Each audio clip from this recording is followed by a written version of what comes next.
We have chosen 6 products that we would love to see launched by DJI in 2020. Drones, gimbals and some other products. Let's find out. Hello guys and welcome again, this is Alex and Chivo on the camera. Before starting, we wanted to wish everyone in China a happy new year as much as possible due to the difficult times they're having over there. Goodson has been very kind and has sent us this moon lamp. Woo! Look at this, look at this, look at this. In the beginning, I didn't really know what to do with it, but then we found out that it's super useful for our studio. So for now, we'll put it here. And later on we'll see where to put it somewhere here. So thanks for the gift, guys. Let's start with a new Osmo Pocket. The Osmo Pocket was launched as a revolution for pocket filmmaking, but it has shown some flaws since we tested it. DJI released this concept product and it was completely new, groundbreaking, and it was super useful for video blogging when traveling. But after having this product tested, there are a few things that we would love to see improved in a next-gen Osmo Pocket, especially after we've been seeing the Osmo Action. And here they are. Basically, when we compared the Osmo Pocket with the Osmo Action, we saw that there was a real improvement on the action camera. Image quality was directly better, even the Osmo Pocket having more advanced functions, but side-by-side footage showed us that the Osmo Pocket still had the smartphone digital look, whereas the Osmo Action was able to give us a slightly better performance, better dynamic range, and even the stabilization was almost as good as the mechanical stabilization on the Osmo Pocket. Chivo says that maybe this device is too pocket. By that he means that we're used to bigger smartphones and the Osmo Pocket being so small has some disadvantages. Basically having everything so small, by increasing size of the sensor or the lens and all that, you have a better product overall. My opinion goes also in that direction, specifically on the screen. That screen is too small for me. Eventually, you're not using the screen apart from touching, some settings in the beginning, but not for filming or even framing. The idea of plugging in the smartphone is maybe not the right thing, as you don't do it either, because you lose a lot of time opening the app, setting everything up, and you do it twice and never ever again. The second product that we want to have renewed is a Mavic Air. A lot has been talked, about the Mavic 3 or Phantom 5, but I believe there is a segment where the Mavic Air is that needs to be thought of earlier. DJI has covered all targets with the Mavic Mini for beginners, the Air for semi-pros, and the Mavic Pro for the professional filmmakers. But right now the gap between the Mini and the Pro is too big and an improved Air could fit in perfectly. A better signal would be key for this product, you know what we're talking about, right? Even though size and weight are almost perfect on this drone, now that the Mini is on the market, we would love to have more battery time, which could mean a bigger product maybe, but we would be okay with that. Not too much though, please. And if you don't want this drone to be left outside the game, maybe enhancing the camera somehow, such as, for example, including a zoom feature, because already the 120 frames per second in Full HD were super cool. Look at this.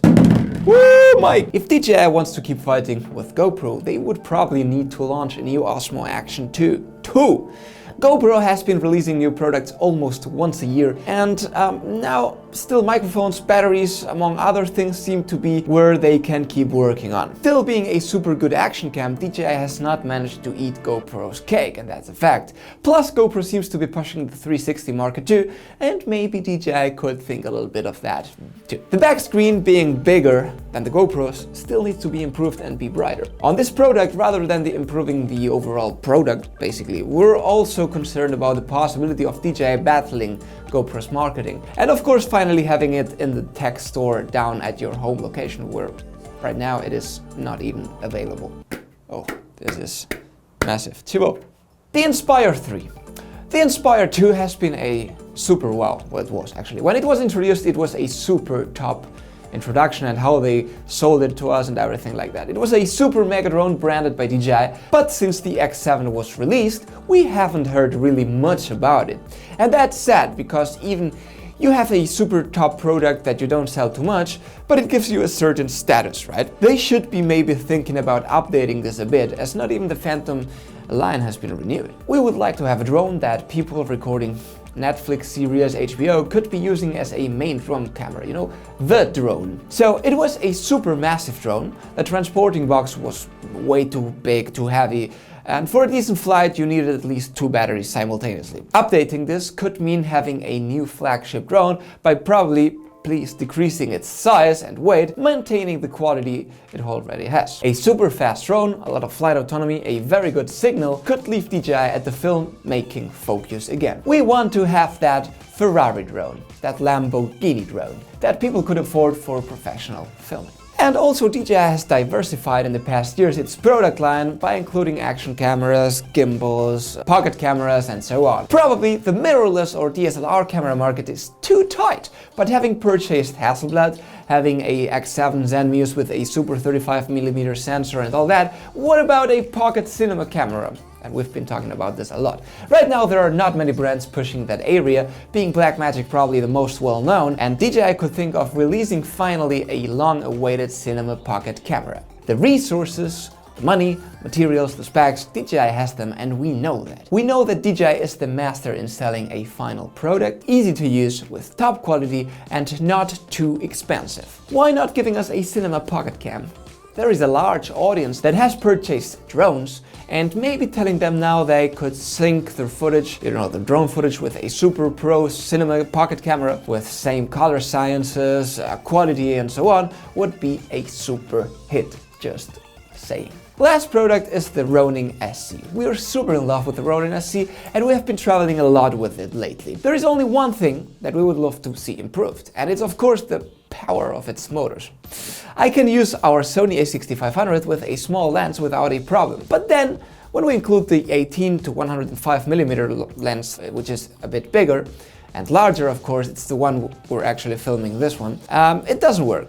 If we could have that little thing improved so that we could use a bit larger lenses on the Ronin SC and of course maintaining the size and the weight if possible, then I would of course buy it right away.